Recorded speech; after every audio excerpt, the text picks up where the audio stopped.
Buenas tardes y gracias por su sintonía. Hoy tenemos con nosotros un experto de bienes raíces, de las leyes de bienes raíces. Tenemos con nosotros a Barry Simons y vamos a hacer la cosa un poquitico diferente hoy porque muchos cambios han pasado en las leyes regulando los realtors cuando están comprando o ayudando a comprar y vender los bienes raíces. So, hoy tenemos un interpreter porque tenemos el experto Barry Simons que nos va a contar exactamente qué son los cambios y cómo va a impactar el sur de la Florida y todo lo que tiene que ver con comprando y vendiendo una casa. Pero antes de empezar el programa de hoy, como siempre, le damos las gracias al equipo de producción de WLRN, empezando con el superdirector Al Chocoy. Muchísimas gracias. Gracias a Gabriel, a John, a Charlie y a Tyler por hacer esta programación en español posible. Y como siempre a ustedes, muchísimas gracias por mandando los comentarios y dejarnos saber cómo es que nosotros podemos mejorar. Y ahora con un gran orgullo les presento a nuestro invitado de hoy, a Barry Simons y a Lispe. Bienvenidos. Gracias. Muchísimas gracias por estar con nosotros hoy, pero antes de empezar, si nos puede hablar sobre usted, de dónde eres y cómo es que usted llegaste a ser abogado. So before we begin, if you can tell us a little bit about yourself, where you are from, and how did you end up getting into real estate law? Well, first, thank you very much for having us here today and accommodating me, especially. I'm a native of Miami, been here my whole life, went to University of Florida for undergrad, University of Miami for law school, and I've owned and operated my own law office since 1992. Okay. Muchas gracias por tenernos aquí hoy.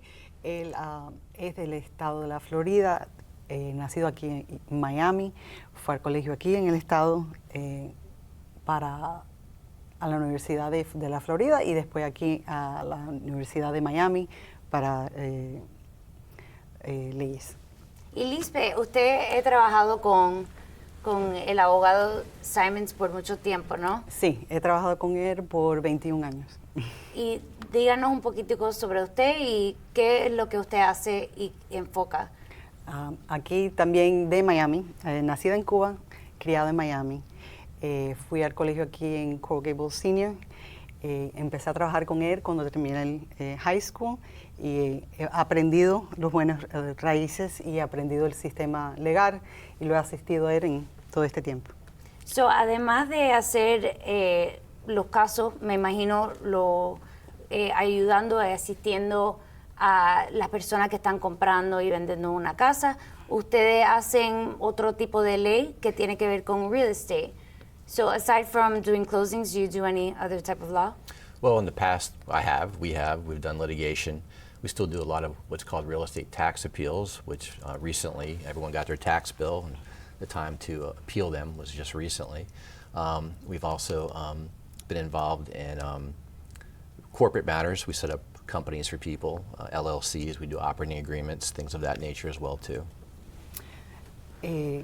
En el pasado hemos tenido un bufete que tiene muchas partes. Esta parte de eso era demandas, no solamente de buenas raíces, pero demandas. Abrimos compañías, hacemos los acuerdos entre las personas en compañías. Otra parte de lo que hacemos que tiene que ver con el real estate es los impuestos de la propiedad. Cuando le llegan los impuestos a las personas y piensan que no están correctas, entonces vamos y tratamos de ajustar con el condado. I like to say, though, my real job is officiating high school football in town, American football, and la ley is my hobby. Le gustaría decir que su trabajo realmente es ser un referee de fútbol y que la segunda parte de su trabajo entonces ser abogado. Eso es buenísimo. Pero y lo que es muy impresionante también es que hacen apelaciones de los impuestos sí, propietarios. Sí, porque eso es importante.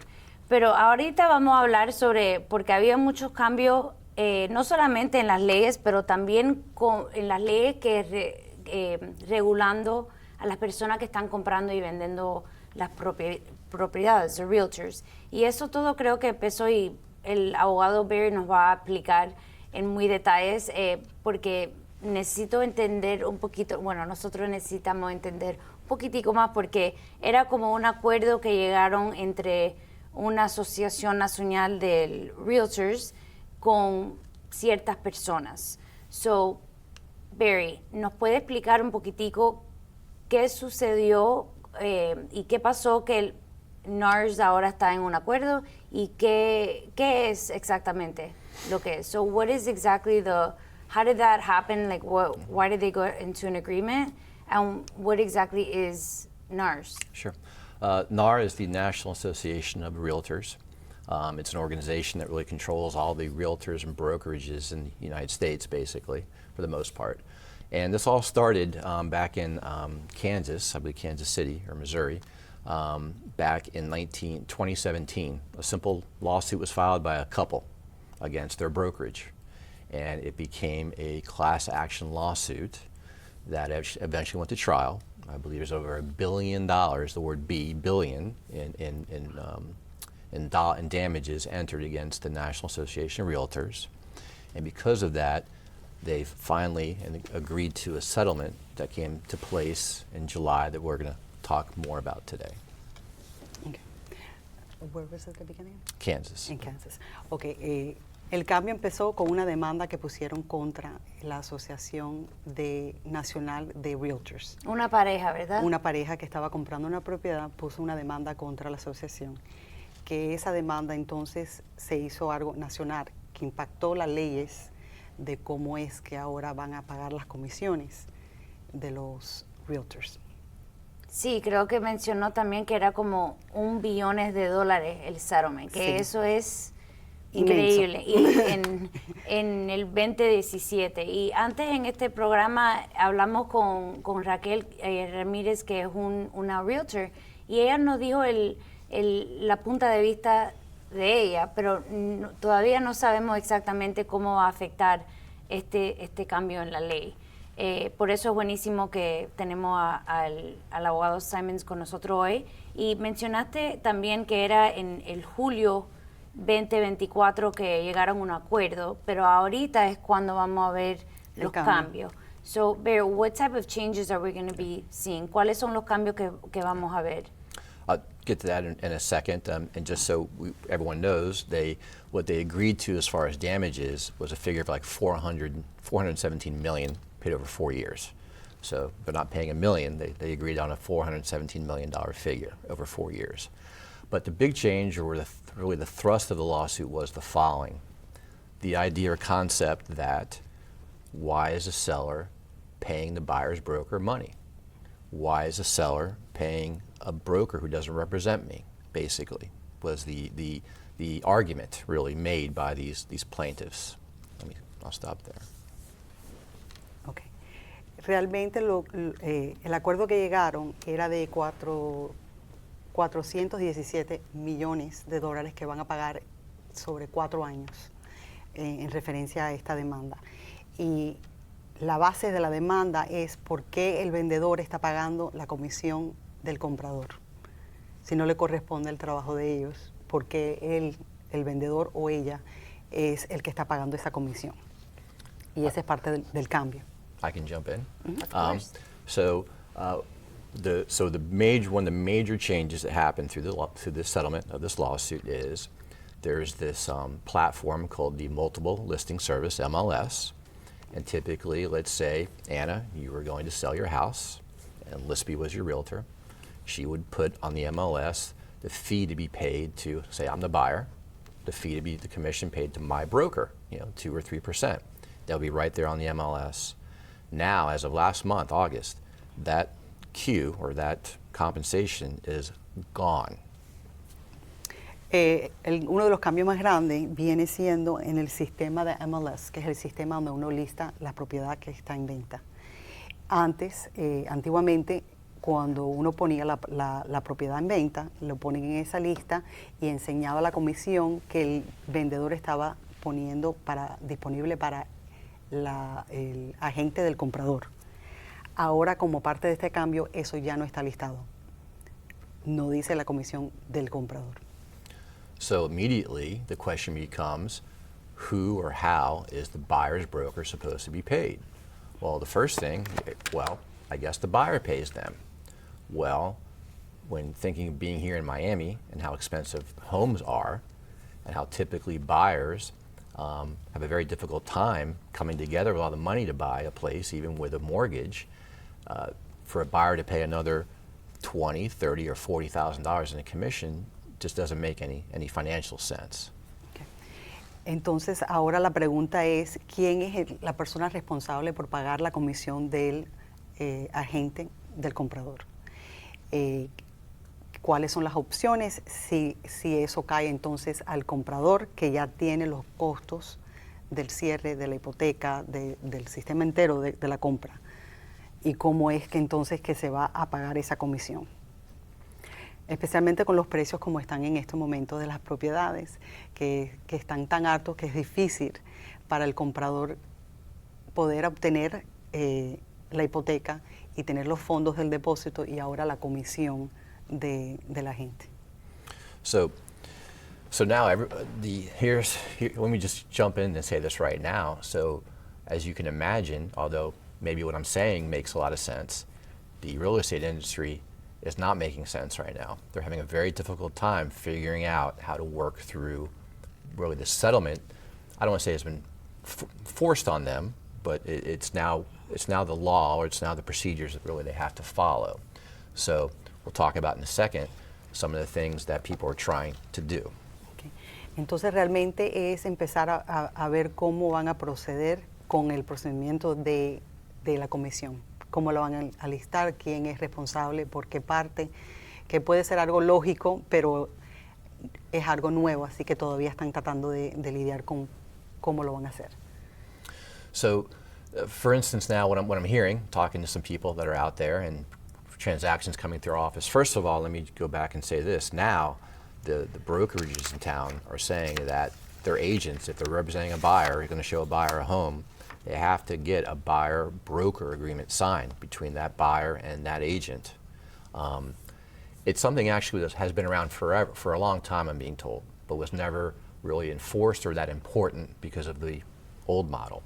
Now the other thing is because no longer has the seller agreed to pay compensation in the MLS, the buyer brokers want to make sure somehow they're going to get paid.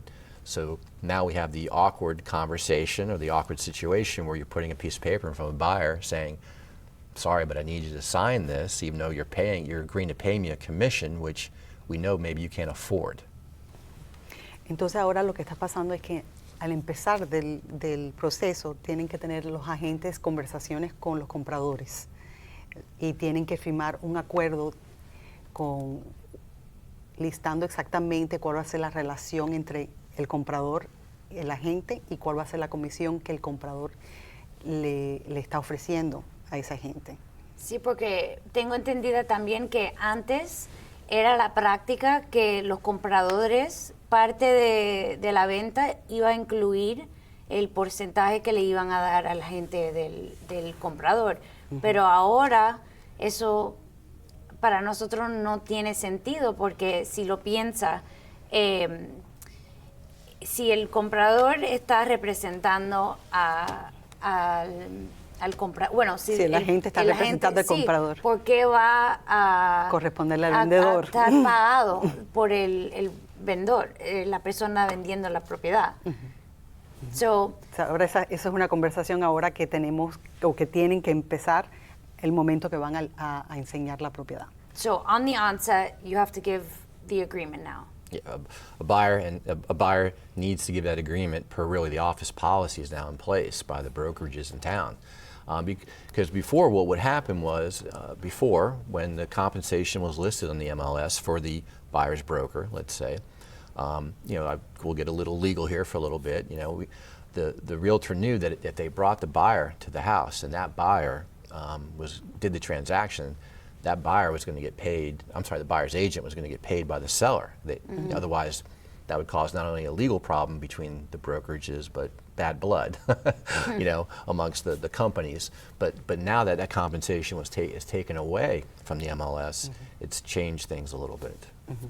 Entonces ahora sí tienen que firmar ese acuerdo al empezar del proceso y tener esa conversación con el cliente de qué es realmente lo que ellos están disponibles a pagar de comisión y cómo va a ser esa relación. ¿Y cuáles son unos ejemplos que iba a mencionar que quizá o ideas que están implementando para hacer esto? So what type of either negotiations or ideas have you been hearing within your experience? Well, kind of the reality still, I think, because of the cost and being able to acquire a home, still I think is going to eventually fall on the seller to try to do something. And so one of the things that you can do is, to make it an easy example, maybe, I want to sell my house for $500,000, the seller, okay? But we have to figure out a way to get the buyer paid, the buyer's agent paid by the buyer. So maybe I'll reduce the house to $400,000 by $10,000. And by reducing it, the buyer has now saved $10,000. The buyer would pay the buyer's broker that $10,000. That's just a very simple, straightforward example. Parte de lo que están pasando en las negociaciones es que si el vendedor quiere vender la casa, puede tener esa negociación con el comprador de reducir el precio. Vamos a decir que la casa la están vendiendo por $500,000, reducirlo a $490,000, que entonces le ahorra al comprador $10,000, que ese comprador puede usar en pagar la comisión de su agente. Sí, es una manera muy creativa y no es serio, no se puede también incluir en el acuerdo que el comprador, la persona vendiendo la propiedad puede pagar por la comisión. Can it also be listed that the seller is willing to pay the commission? Yeah, for the buyer. Well, actually, what it is now, I believe, in these buyer broker agreements is that if I have to think for a second here. Well, number one, in theory, yes, the seller can still pay a commission to the buyer's broker. That can be agreed to, and the seller can put that forth in negotiations or in a contract. Yes, they can. What I think is happening is people are just kind of trying to figure out the perfect situation for everybody, which is kind of, that's the hard part. I think the reality is, though, that the sellers still will probably participate in paying some type of commission, but I think, and I'll talk about in a second, it's going to be a little bit less. Sí, el vendedor puede negociar eso y todavía pagar parte de la comisión o la comisión completa de la agente del comprador. Lo que realmente están tratando de hacer es hacerlo más claro en el contrato y en los acuerdos entre las partes para que no haya confusión después. Pero realmente lo que pensamos y estamos viendo es que el vendedor todavía va a ser responsable o va a tener parte de esa cargo de comisión del comprador para poder asistir en el proceso. Let me clarify something real quick. Okay. Yes, the sellers are still signing what we call listing agreements with the seller's agent, which is really, well, it's been changed, obviously, because of this change in procedures. And yes, they can put in the seller listing agreement, I agree to pay the buyer's broker a commission. That's one of 3 or 4 options. But I think most of the time they're not going to just commit to that because through the negotiations of the contract they may be able to get themselves a better deal. Sí, ellos todavía, los vendedores todavía tienen que firmar un contrato con sus agentes y en ese contrato pueden poner que ellos están disponibles de pagar esa comisión, pero realmente lo que le está dando es más conocimiento de que pueden negociar qué es lo que están disponibles de pagar o no pagar en ese proceso. Well, thank you, Barry. Is there anything else you want to touch on for the NAR settlement? Well, yes, there is the reality of what we call an unintended consequence of this, and that is the following. I've never heard of a kind of legal settlement that is discussed as much by non-attorneys as attorneys. it seems everyone I bump into, if they know I'm a real estate attorney, have asked me about this because this conversation's been brewing for like a past year or so now. So the unintended consequence of the general public being aware of this is, and what now I'm hearing from the realtors themselves is that everyone, anyone's commission in the transaction is negotiable. It was always negotiable, but for some reason, this case has now brought the realtors' commissions to the forefront of, well, you know, someone will say, I heard about this case. I don't have to pay a commission anymore. Which, you know, so what I'm trying to say is that it now is in the public consciousness that you're going to see probably everyone's commission, everyone, you know, the realtors are going to be probably heavily negotiated, much more so than you've seen in how many years I've been practicing, 30 years. Una de las consecuencias que estamos viendo como parte de este caso es que ahora hay muchas personas, sean abogados o sean agentes de buenas raíces, que están oyendo de este cambio de ley y quieren hablar de estos cambios. Y que algo que es muy importante es que siempre fue negociable las comisiones, pero ahora está más al frente y estamos discutiéndolo más al empezar el proceso y más personas tienen la habilidad de saber de que pueden negociar y empezar ese proceso de negociación, de quién va a pagar qué. Y ahora es mucho más claro, pero yo sé también que además de ser un profesional de haciendo closings de bienes raíces, también es muy creativo lo que usted hace para tratar de evitar y ayudar a las personas que son mayores de edad, de quizá evitar lo que es probate. Y hay algunos consejos que nosotros hablamos que quizá ojalá nosotros podemos destacar un poquitico en lo que queda en el tiempo, lo que es exactamente el Lady Bird Deed. So, you're very creative, and I know we were talking about how you have a way of possibly avoiding probate and how the elderly people can maybe use a specific title to a property to change, Sure. or not to change, or to avoid probate. Can you tell us a little bit of tips or some information about that? Sure. First thing I want to say, though, is I think after today's show, I'm going to have to give my assistant a raise, I think. Yes, and the good thing is you know about a lot of this already. So what you see a lot of times is, especially for people as they get a little bit older, maybe their only or most significant asset is their house. And there's a way through a deed, it's called a life estate deed or Lady Bird deed, where you can make sure the house goes to the right person that you want it to go to upon your death, and you don't have to go into the court system to make that happen. And the other good things about it is, let's say it's mom or dad, the grandparents live there, it's their homestead. They're basically deeding the property to themselves and then saying, when I die, I want it to go to this person.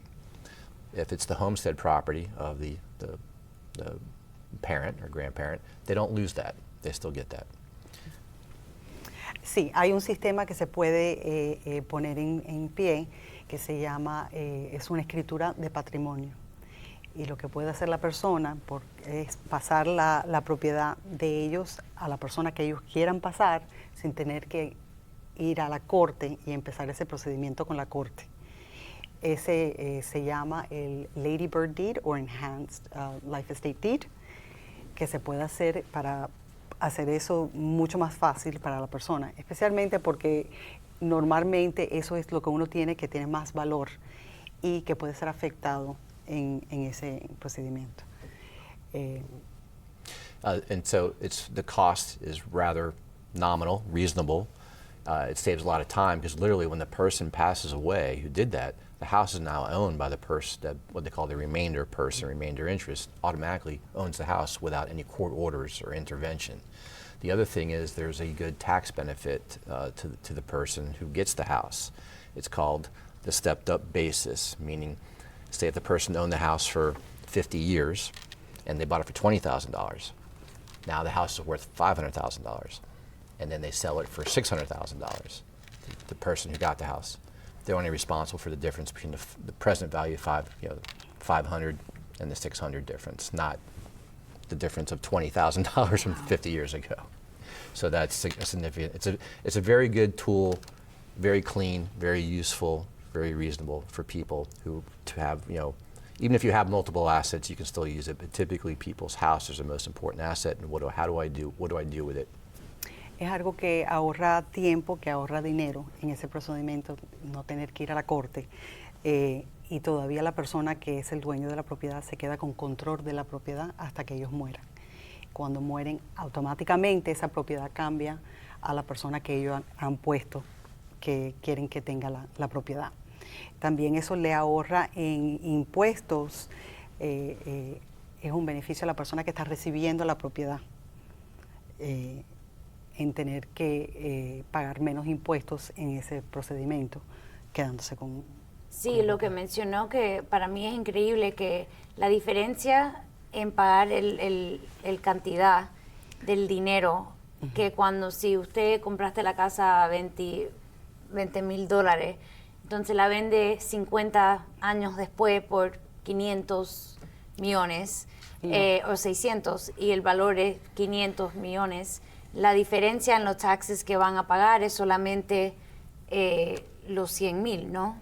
En vez de la diferencia en el 20 y el 500. Eso es si no estás realizando las ganancias completas de todos los años de esa propiedad, solamente limitado al tiempo. Beneficia en los taxes y es un beneficio también que usted puede evitar tener que abrir un caso, tener que pagar por abogados, abrir un caso y lo puede hacer en un papel, un deed. Eso es buenísimo. Muchísimas gracias por esa información, por la información también en los cambios de las leyes, pero ya se nos está acabando el tiempo. Si usted tiene últimas palabras para nuestros televidentes. Well, for the people watching there, muchas gracias para su atención. And, I really enjoyed my time here. Thank you very much, Anna, and thank you very much, Lisby. Lisby, any last words? Thank you for having me. Bueno, muchísimas gracias por estar con nosotros y a ustedes hasta la próxima semana. So now they're